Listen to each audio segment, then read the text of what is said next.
So welcome all. स्वागत आहे सगळ्यांचं. तर आपला नेक्स्ट सेशनमध्ये इंजिनिअरिंग थ्रू आपण चालू करणार आहोत एज्युकेशन या पाठाचा. म्हणजे शैक्षणिक पाठचाल या पाठाचा आपण पुढे चालू करणार अभियांत्रिका म्हणजे इंजिनिअरिंग या गोष्टी करून आपण चालू करणार. तर बघा बेसिकली काय आय-आय-टी बद्दल आपण बघणार आहोत. कारण हा सर्वात रेप्युटेड आणि रिस्पेक्टेड आपला एक इंजिनिअरिंग कॉलेज किंवा इंजिनिअरिंग क्षेत्र आपण असं बोलू शकतो. आपल्या भारताचं राइट.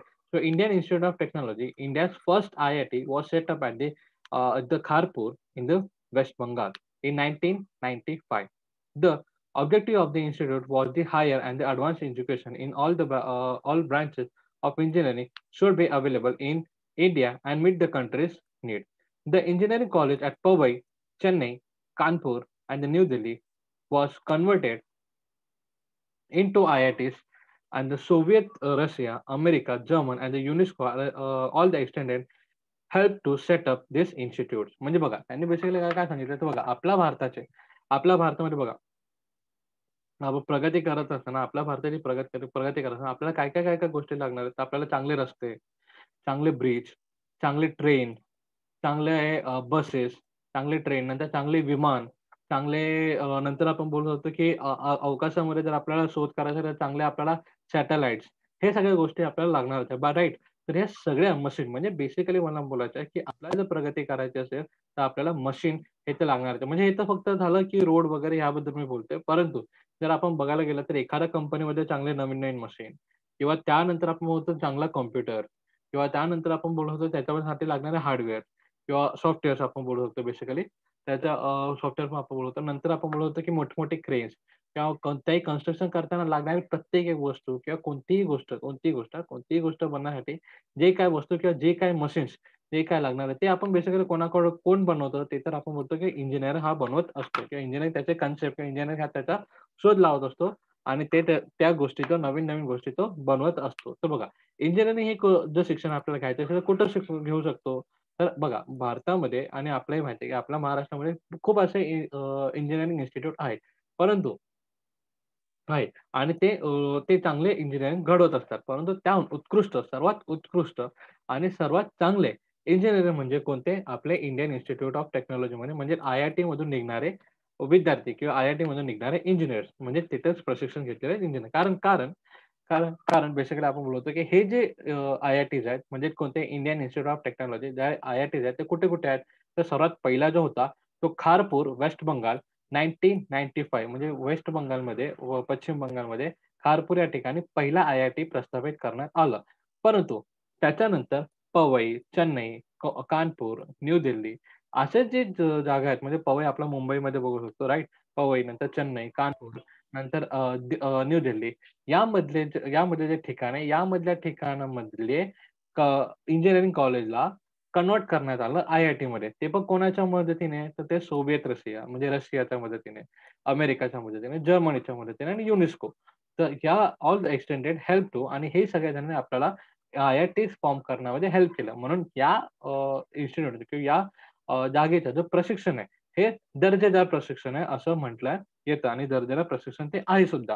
म्हणजे बघा बेसिकली आपण नॉर्मल इंजिनिअरिंग जर आपण बघितलं आणि आय-आय-टीचं इंजिनिअरिंग बघितलं, तर आय-आय-टीच्या इंजिनिअरला मिळणारा पॅकेज किंवा आय-आय-टीच्या इंजिनिअरला बेसिकली बोलणारी प्रतिष्ठा ती ही जास्त आपण बघू शकतो. तर दिस आर द थिंग कारण ते अ, र रा आपण बोलतो की देशातला सर्वात मोठा इन्स्टिट्यूट म्हणून ते पास आउट झालेले आहेत. राइट. तर म्हणजे आपण बेसिकली बोलायला गेलं, की देशातला सर्वात नंबर 1 कॉलेज जर इंजिनिअरिंगचा कोणता असेल, तर त्याचं नाव आहे IIT. So IITs India were given the status to demark the universities and the BTech and the MTech courses were started there. And the admission through the entrance exam or nominal fees and reservation for the students and the special features for the IIT institute in the decades from 1970 to 1980. A large number of IIT students began to leave for the foreign countries and the causing the brain drain crisis because the brain drain crashes. However, all the institute changes after the all. However, this situation changes after in 1990s. IITs were also established in the Guwahati, that is Assam, in 1994, and Rukri in 2001 म्हणजे बघा basically एक तर काय सांगण्यात आलं, की याच्यामध्ये असं सांगण्यात आलं, की बघा आपल्याला सगळ्यांना माहिती आहे, की उच्च शिक्षण गेल्यानंतर उच्च शिक्षण गेल्यामुळे जास्तीत जास्त लोकं होतात ते काय करतात, की फॉरेन कंट्रीमध्ये जातात काम करण्यासाठी, चांगला पैसा कमवण्यासाठी, दर्जेदार राहणीमानासाठी ते काय करतात, की हे IIT सारख्या मोठ्या इन्स्टिट्यूटमधून किंवा मोठमोठ्या कॉलेजमधून शिकून ते बाहेर गावामध्ये जातात आणि बाहेर देशामध्ये शिकतात, राइट? आमचे मित्र-मैत्रिणी काही असे आहेत, की जे आता सध्या बाहेर देशामध्ये शिकतात आहे किंवा बाहेर देशामध्ये काम करतात आहे. राइट. तर ह्याचा म्हणजे बेसिकली बघायला गेलं तर हा एक आपला ड्रॉप पॉइंट आहे किंवा आपला हा एक असा पॉइंट आहे, की ज्याच्यामध्ये भारताने बघा, आपल्या सरकारने किंवा आपल्या भारताने आपल्याला शिकवण्यासाठी एवढे कष्ट घेतले, शिकवण्यासाठी आपल्याला एवढं का बनवलं आणि त्याची अपेक्षा काय असते, की भारतातले विद्यार्थी किंवा भारतातले जे लोक आहेत, त्या भारतातले विद्यार्थी जे मोठमोठे शिक्षण घेतात, उच्च शिक्षण घेतात, त्यांनी त्या शिक्षणाचा वापर हा कुठे कोणासाठी करावा? भारताच्या प्रगतीसाठी करावा. अशा प्रकारचे अपेक्षा भारताकडून असते आणि ती अपेक्षा पूर्ण करावी हे आपलं एक अर्थाने कर्तव्य सुद्धा आहे.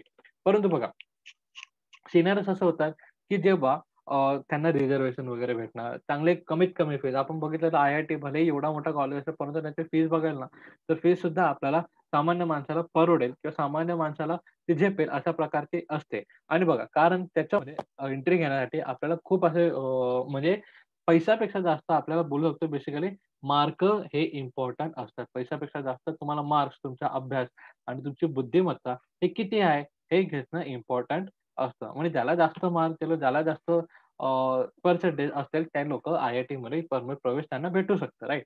तर प्रवेश त्यांना भेटू शकतात. आणि नंतर बघा, नंतर एंट्रन्स एक्झाम त्याची होते. एंट्रन्स एक्झाम झाल्यानंतर त्याच्यामध्ये जे पास होणार, मेरिट होणार, मग त्यांना प्रवेश ॲडमिशन केला जातो आणि ॲडमिशन फीज नॉमिनल अशा प्रकारचं असून सुद्धा त्यांना उच्च प्रकारचं शिक्षण हे भेटलं जातं. नाहीतर आजच्या दिवसाला जर आपण मार्केटमध्ये गेला, तर आपल्याला माहिती आहे मार्केट म्हणजे जर बाहेर गेलो आपण बाजारामध्ये, तर आपल्याला बघेल जर जेवढं जास्त चांगलं उच्च शिक्षण पाहिजे असेल, तेव्हाच आपल्याला जास्त पैसा सुद्धा फेकावा लागतो. परंतु IITs, IIM किंवा असे काही जे इन्स्टिट्यूट आहेत ते किंवा NID असे काही इन्स्टिट्यूट आहेत ते आपल्याला सामान्य माणसाला परवडेल अशा प्रकारचं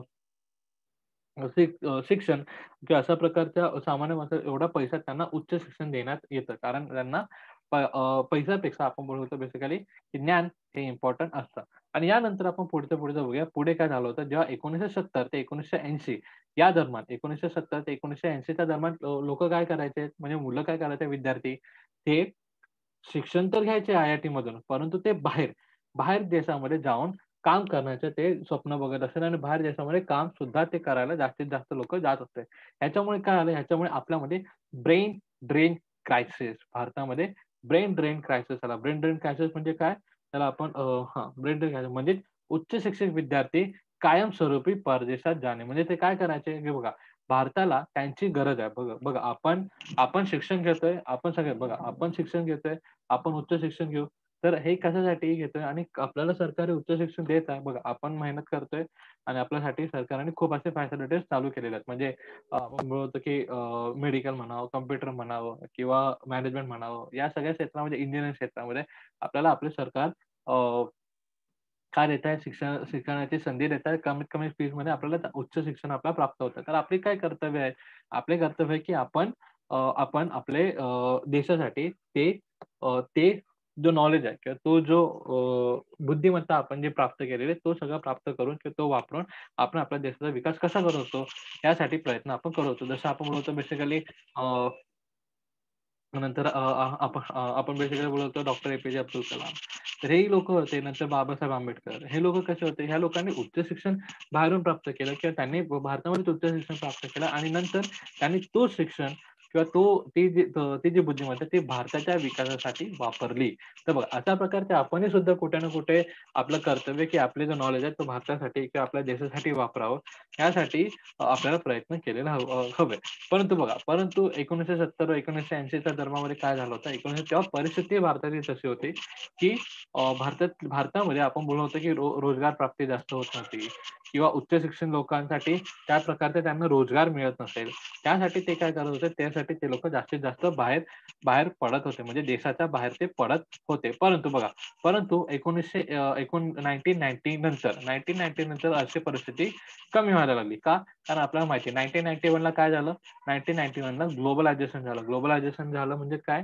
की आपण भारताचं जागतिकीकरण झालं. जागतिकीकरणाचं मोठमोठ्या कंपन्या, मोठमोठ्या काम किंवा मोठमोठे आपण बोलू शकतो हे जे क्षेत्र आहे, जे बाहेर देशातले होते, ते भारतात येऊन व्यापार करायला लागले. भारतातल्या लोकांना रोजगार निर्माण व्हायला लागले आणि भारतामध्ये त्यांचं काम हे व्हायला लागलं. म्हणजे काय झालं, की त्यासाठी आपल्याला म्हणजे भारताला तर त्याचा फायदा होताच होता.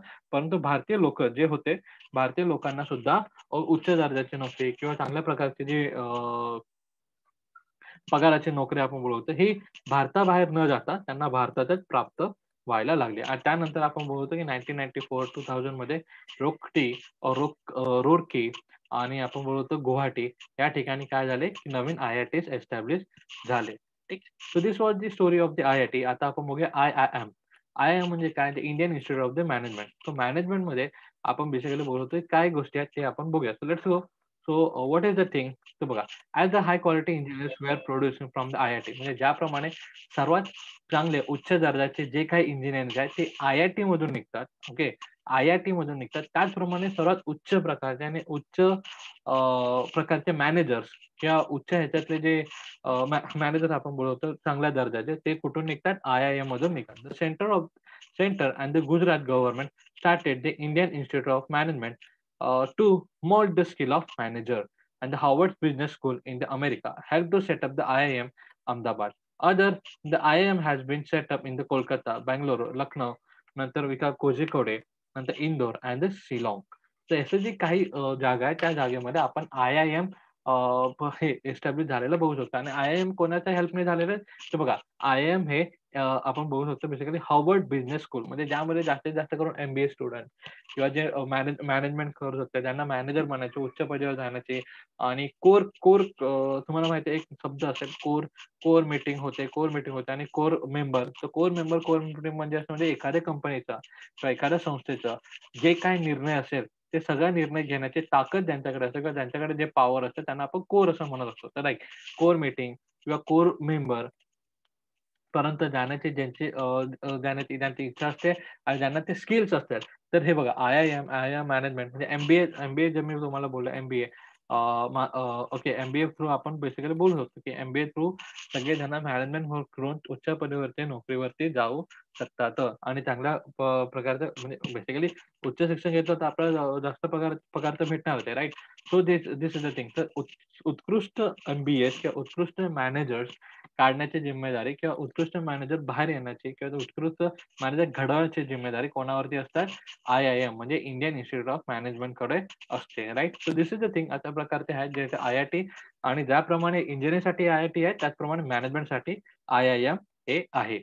आता पुढे आपण बघूया. So do you know? तर बघा, symmetric training in any aspects of the film making is given in the film television institute of India. The facilities were made available for imparting the scientific training at this institute in all the aspects of filmmaking, such as the direction, edition, acting. And this institute enhanced the legacy of the Prabhat Film Company of Pune. तर बघा basically यामध्ये सांगितलंय की ज्याप्रमाणे आपण IIT, IIM म्हणजे काय इंजिनिअरिंगसाठी नंतर मॅनेजमेंटसाठी बघितलं त्याचप्रमाणे फिल्मसाठी म्हणजे ऍक्टिंग करण्यासाठी किंवा डायरेक्शन किंवा एडिटिंग ह्यासाठी पण एक इन्स्टिट्यूट आहे ज्याचं नाव आहे film and television institute of India. तर film and television institute of India हे सुद्धा एक इन्स्टिट्यूट आहे की जे बेसिकली आपण बघू शकतो की ऍक्टिंग करण्यासाठी जर कोणाला दिग्दर्शक बनायचं असेल किंवा कोणाला एडिटर बनायचं असेल म्हणजे जो काही फेरबदल करू शकतो म्हणजे गाणं वगैरे कसं टाकायचं. बघा आपल्याला माहिती आहे एडिटिंग म्हणजे काय? आपण सगळेजण फोटोज, व्हिडिओ हे एडिट करतच असतो राईट. आणि त्याच्यानंतर डायरेक्शन म्हणजे काय हे पण आपल्याला माहिती आहे कसं कोणती गोष्ट कशी असली पाहिजे. ऍक्टिंग ह्याच्याबद्दल आपल्याला नवीन सांगण्याची गरज नाही ऍक्टिंग या शब्दाची अर्थ. तर दिस इज द थिंग. ह्याच्यासाठी पण आपल्याकडे उच्च दर्जाचं शिक्षण आपल्याला भेटतं ज्याचं नाव आहे त्या संस्थेचं नाव आहे film and television institute of the India. त्याचं त्या संस्थेचं नाव आहे बेसिकली आपण बोलू शकतो हां, the film and television institute of India हे त्या संस्थेचं नाव आहे. आता आपण बघूया एक नवीन संस्था त्याचं नाव आहे नॅशनल इन्स्टिट्यूट ऑफ डिझाइन. नवीन संस्था आहे तिचं नाव आहे नॅशनल इन्स्टिट्यूट ऑफ डिझाइन. तर त्याला आपण म्हणतो NID. तर NID बेसिकली आपण अहमदाबादमध्ये बघत होतो बघा. जसं अहमदाबाद, हैदराबाद या ठिकाणी त्याचं बघत होतो. त्या ठिकाणी बघा या इन्स्टिट्यूट डिझाइन म्हणजे काय? डिझाइन या शब्दाला अर्थ आहे. डिझाइन म्हणजे काय? या शब्दाकडे अर्थ द्या. तर बघा डिझाइन करण्यासाठी म्हणजे कोणतेही डिझाइन म्हणजे कोणत्या पूलचं डिझाइन कसं असेल किंवा घराचं डिझाइन कसं असेल किंवा कारचं डिझाइन कसं असेल. तर हे सगळं काही डिझाइन कोणाकडून बघतो? तर एक डिझायनर ते सगळं काही डिझाइन करत असतो. एक डिझायनर सगळं काय ते डिझाइन करत असतो. तर बघा कोणाला चित्र चित्र काढता कोणाला चित्र काढता एक चांगला उत्कृष्ट असं बोलू शकतो म्हणजे गाडी कोणाला बनवायचा शौक असेल, तर गाडीचं डिझाइन काढण्यासाठी किंवा कोणाला घर कसं बनवायचं ते किंवा घरातलं इंटेरियर डिझायनिंग त्याला आपण बेसिकली बोलतो. इंटेरियर डिझाइन म्हणजे घरामध्ये कोणती वास्तू कसं असेल, कपाट कसं असेल, टेबल कसा असेल. बघा आपण खूप असे YouTubeवर व्हिडिओज बघितलेलेच असेल आणि इंटेरियर डिझाइनच्या रिलेटेड किंवा नंतर आपण बोलतो फर्निचर डिझाइनच्या रिलेटेड किंवा त्यानंतर आपण बघू शकतो की कार डिझाइन किंवा कार डिझाइनचं this is the boys favourite topic car design किंवा आपल्याला सगळ्या कार कसं काय डिझाइन करायचं, त्याला कसा कलर मारायचा, कोणता कलर आपण त्याला मारतो. हे सगळे जे इंटरेस्ट आहे किंवा ह्या अशा क्षेत्रामध्ये जर आपल्याला उच्च शिक्षण प्राप्त करायचं असेल, तर भारतामध्ये आपल्याला नॅशनल इन्स्टिट्यूट ऑफ डिझाइन ही एक संस्था आहे आणि ती संस्था बघा, this institute was established in Ahmedabad in 1961 to purpose of imparting training in the industrial designing. म्हणजे बघा, इंडस्ट्रियल डिझाइनमध्ये म्हणजे तेच तांत्रिक क्षेत्रामध्ये किंवा जसं आपण कार डिझाइन वगैरे किंवा फर्निचर डिझाइनमध्ये या क्षेत्रामध्ये बोललो होतो. या क्षेत्रामध्ये जर आपल्याला डिझायनिंग करायची असेल किंवा डिझाइन म्हणजे कृती करण्याचे डिझाइन आपण करण्याची जी गोष्ट आहे, ते आपण त्याच्यामध्ये जर आपल्याला उच्च शिक्षण घ्यायचं असेल, तर NID मधून आपण घेऊ शकतो. तर बघा, the course in basis of design, graphic design the product design and the visual communication were started in the 1963 आणि 1964 म्हणजे बघा बेसिकली आपण सगळ्यांनी बघा अवतार ही एक मूव्ही बघितली असेल, अवतार एक मूव्ही बघितली असेल किंवा बघा रावण ह्याची कोणाची शाहरुख खानची बेसिकली शाहरुख खानची RA1 त्याला आपण रावण असे हे जे मूव्ही आपण बघितलं होते बेसिकली या मूव्हीमध्ये बघा आपल्याला खूप असे ग्राफिक्स काढले म्हणजे बघा ते अस्तित्वामध्ये तर त्या गोष्टी नाहीयेत, परंतु ते एक अस्तित्व म्हणजे खरं आहेत अशा प्रकारे म्हणजे ग्राफिकली ज्या गोष्टी दाखवायचा आपण प्रयत्न करू शकतो. म्हणजे ज्याप्रमाणे आपण गेम बघतो, गेम्स आपण बघतो. गेम्समध्ये ग्राफिक डिझायनरचा एक भाग आहे. राइट. नंतर गेम्स बघितल्यानंतर आपण बघू शकतो बेसिकली जसं अवतार ही मूव्ही झाली. नंतर रावण ही मूर्ती झाली. नंतर क्रिस मूव्ही झाली.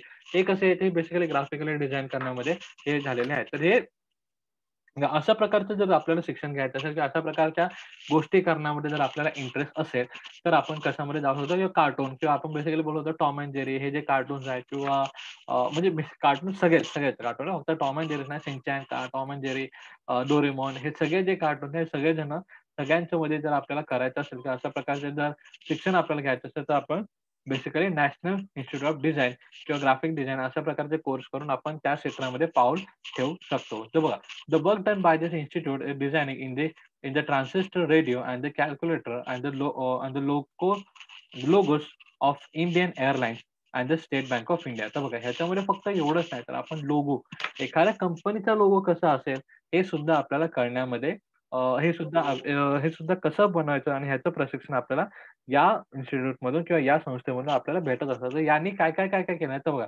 यांनी लोगो कोणाचा लोगो बनवलेला आहे? त्याने इंडियन एअरलाईन्सचा लोगो बनवला आहे. स्टेट बँक ऑफ इंडियाचा बघा, स्टेट बँक ऑफ इंडियाचा आपल्याला लोगो माहितीच असेल राइट? स्टेट बँक ऑफ इंडियाचा अशा प्रकारचा एक लोगो आहे. तर स्टेट बँक ऑफ इंडियाचा लोगो त्यांनी बनवलेला आहे. नंतर रेडिओ ट्रान्झिस्टर, कॅल्क्युलेटर हे कसं असावं? तर ह्याचे सुद्धा आणि ह्याचं सुद्धा डिझायनिंग त्यांनी बनवलेलं म्हणजे बघा, कॅल्क्युलेटर आपण बघू शकतो तर हे बघा असे त्याचे स्क्रीन असले पाहिजे आणि इथं असे बटन असले पाहिजेत. राइट. म्हणजे काढायला तर माझं आय नो की हे बरोबर नाहीये. तर हे दिसत थिंग अशा प्रकारचा कॅल्क्युलेटर असला पाहिजे. रेडिओ कशा प्रकारचा रेडिओ ट्रान्झिस्टर कसा असला पाहिजे. तर हे सगळं काढण्याचं किंवा हे सगळेजण ह्या सगळ्यांचं डिझाइन करण्याचं काम कोणामुळे असतं? या डिझाइन करण्याचं काम बेसिकली या डिझायनर्सकडे असतं आणि या डिझायनिंग क्षेत्रामध्ये किंवा त्या क्षेत्रामध्ये जर आपल्याला चांगलं उच्च शिक्षण घ्यायचं असेल, तर आपण कुठे घेऊ शकतो? National institute of design NID मध्ये आपण घेऊ शकतो. तर बघा, जर पुढचा सिनारिओ आहे तर मेडिसिन तर आपण पुढच्या भागामध्ये घेणार आहोत. ओके. पुढच्या सेशनमध्ये आपण मेडिसिन बद्दल बोलणार आहोत. ठीक आहे. त्याच्यापूर्वी आपण बोलूया तर बघा, भले इंजिनिअरिंग क्षेत्र असो किंवा मॅनेजमेंट क्षेत्र असो किंवा आपण डिझाइन क्षेत्र असो, तर या सगळ्यामध्ये आपल्याला उच्च शिक्षण घ्यायचं असेल, तर आपल्या भारतामध्ये त्या प्रकारचे गोष्टी अवेलेबल आहेत आणि आपण ते करू सुद्धा शकतो. बघा, बेसिकली 12वी नंतर आपण बोलतो 12वी मध्ये जर आपण जर बेसिकली बघितलं तर सायन्समधून आपण असतो. सायन्समधून असतो तर आपण 12वी मध्ये उच्च शिक्षण घेण्यासाठी आपण जर इंजिनिअरिंगमध्ये क्षेत्रामध्ये आपल्याला जायचं असेल तर आपण IIT मध्ये ॲडमिशन घेऊ शकतो, राइट? त्याच्यानंतर आपण बोलत होतो की फक्त हेच नाही म्हणजे ह्याच्यामध्ये फक्त बॅचलर म्हणजे पदवीधर ते पदवी पदवी पदवीचं प्रशिक्षणच नाही, तर पदवीच्या पुढचं उच्च शिक्षण म्हणजे ज्याला आपण फक्त मास्टर्स डिग्री नाही सॉरी बॅचलर्स डिग्री नाही, तर मास्टर्स डिग्री सुद्धा आपण अचीव्ह करू शकतो. NID stands for that is basically you get the degree on the designer of the designer, right? त्यामध्ये आपल्याला तर बॅचलर किंवा मास्टर्स या प्रकारचे ते कन्सेप्ट आपल्याला दिसतात. परंतु एक थोडं त्यांचं आपण बोलतो की द फॉर्मॅट्स किंवा त्यांचे द कॅल्क्युलेशन हे थोडेसे वेगळे आहेत, की वेदर तुम्हाला इथे कुठेतरी 3, 4, 5, 6 वर्ष इन्व्हेस्ट करावं लागतं. तर याच्यामध्ये आपल्याला ते डिझाइन थोडे वेगळे दिसतात, right? So this was the thing.